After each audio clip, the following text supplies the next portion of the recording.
Tourism officials are anticipating a slow rise in hotel occupancy next month. Gordon Stewart has passed away at age 79, and NIB thinking about increasing contributions.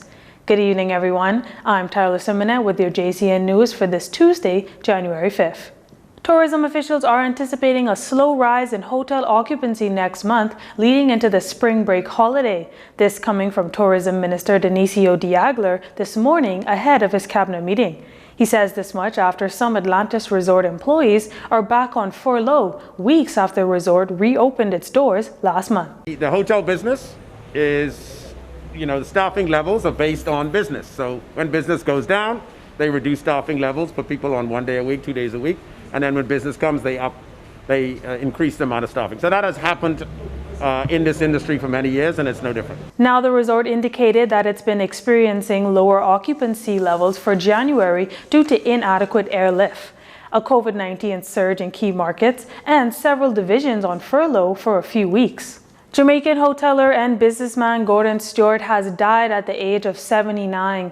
He's the founder of Sandals Resorts International ATL Group and the Jamaica Observer. An internal memorandum issued to managers at the Sandals Resorts confirmed as much this morning. Adam Stewart, the resort's deputy chairman and son of the deceased, says the news seems unbelievable, adding that he chose to keep a recent health diagnosis private. Mr. Stewart described his father as a marketing genius and a talented showman. But those who knew him best recognized that he was a dreamer who could dream bigger and better than everyone. He added that it was often said that the best thing for people around him to do is to be dream catchers. He said his father lived a big life. He was a husband, father, grandfather, great-grandfather, entrepreneur, statesman, dreamer, and an unstoppable force who reveled in defying the odds, exceeding expectations, and whose passion for his family was matched only by the people and possibility of the Caribbean, for whom he was a fierce champion. Tourism Minister Dionisio Diagler also shared a few words on the tourism icon. Butch Stewart was a captain of tourism in the Caribbean. His passing is enormously tragic. He was innovative, creative, full of energy, always ready to start something new, do something different in the Caribbean. So his loss is huge, but I can say that he trained his family, Adam, his son, who worked with him for 15 years, to step into the mantle. And so I'm comfortable that Sandals is in good hands, and they will continue to go from better to better.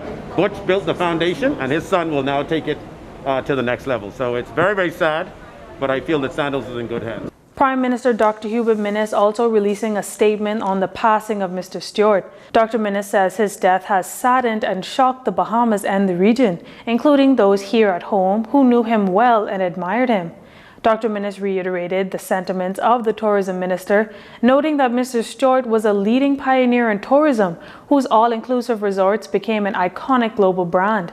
He competed successfully with other international brands. The Prime Minister adds that Stewart's commitment to the region was manifested in the economic impact of his properties throughout the region, including his resorts in the Bahamas at Sandals Royal Bahamian and New Providence, and at Fowl Key and Emerald Bay in the Exumas. He was a great friend and lover of the islands of the Bahamas and the Bahamian people. Dr. Minnis expressing his condolences on behalf of the government and people of the Bahamas and on his own behalf and that of his wife, Patricia.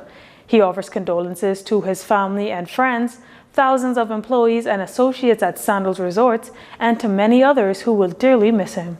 Could there be an increase in national insurance contributions coming this year?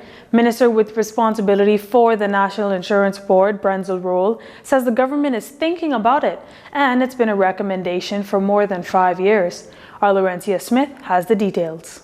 The Minister with responsibility for the National Insurance Board and Public Service, Brenzel Roll, says that the government is in discussions on the possibility of an increase in NIB contributions. It's been nearly 10 years since NIB contributions have increased. Minister of Public Service and National Insurance, Brenzel Roll, telling the media this much just before the weekly cabinet meeting. That recommendation has been made from 2015, I believe.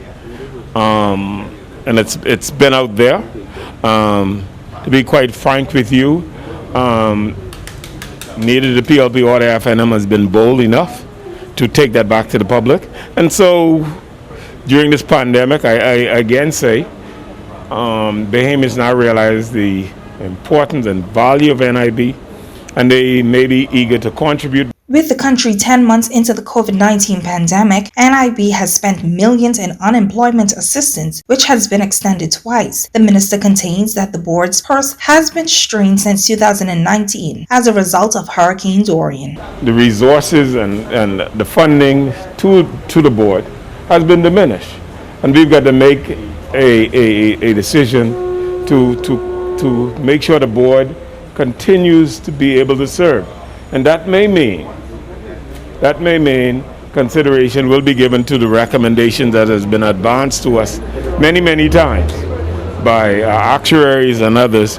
Now, it was in 2011 when the board last increased contributions, according to NIB's website. Minister Roll says that he hopes Bahamians see the importance of making contributions, as the board is paying out millions to persons who may only make minimum contribution or none at all. I'm Laurentia Smith for JCN News. You're watching JCN News. When we return, Minister of Education defending the national exam results, PUT President predicts 2021 exams will be worse, and the national COVID-19 numbers. Stay with us.